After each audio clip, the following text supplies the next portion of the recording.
Qida Təhlükəsizliyi Agentliyi tərəfindən yeni hazırlanan bitki sağlamlığı haqqında qanun layihəsinin ictimai müzakirəsi davam edir. Bu çərçivədə Azərbaycan Bitki Mühafizə Vasitələri, Gübrə İstehsalatçıları və İdxalatçıları Assosiasiyasının, həmçinin Azərbaycan Meyvə Tərəvəz İstehsalçıları və İxracatçıları Assosiasiyasının üzvləri və bu sahədə fəaliyyət göstərən sahibkarlarla ictimai müzakirə təşkil edilib. Müzakirə zamanı agentliyin rəsmisi Elxan Mikailov yeni qanun layihəsinin hazırlanmasında əsas məqsədin ölkədə bitki sağlamlığının təmin edilməsi, fitosanitar nəzarət və fitosanitar xidmətlərin hüquqi əsaslarının müəyyən edilməsi, bu sahədə fəaliyyət göstərən subyektlər arasında münasibətlərin tənzimlənməsi olduğunu bildirib.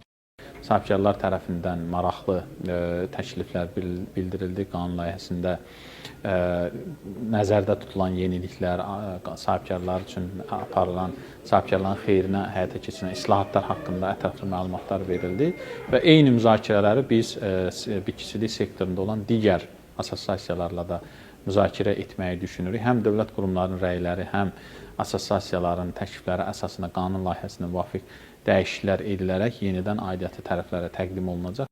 Sahibkarlar qanun layihəsinin hazırlanmasını yüksək qiymətləndirərək, müvafiq sahədə mövcud olan problemlərin aradan qaldırılmasında, praktikaya yönəlik hüquqi bazanın formalaşmasında xüsusi əhəmiyyət kəsb edəcəyini bildirib.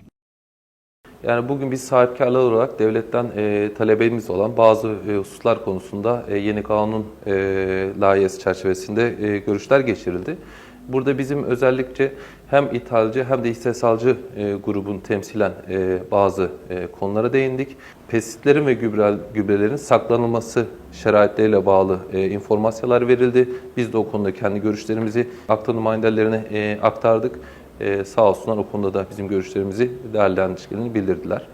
Görüşlərdə sahibkarların yeni qanun layihəsi ilə bağlı təklifləri dinlənilib, müzakirələr aparılıb.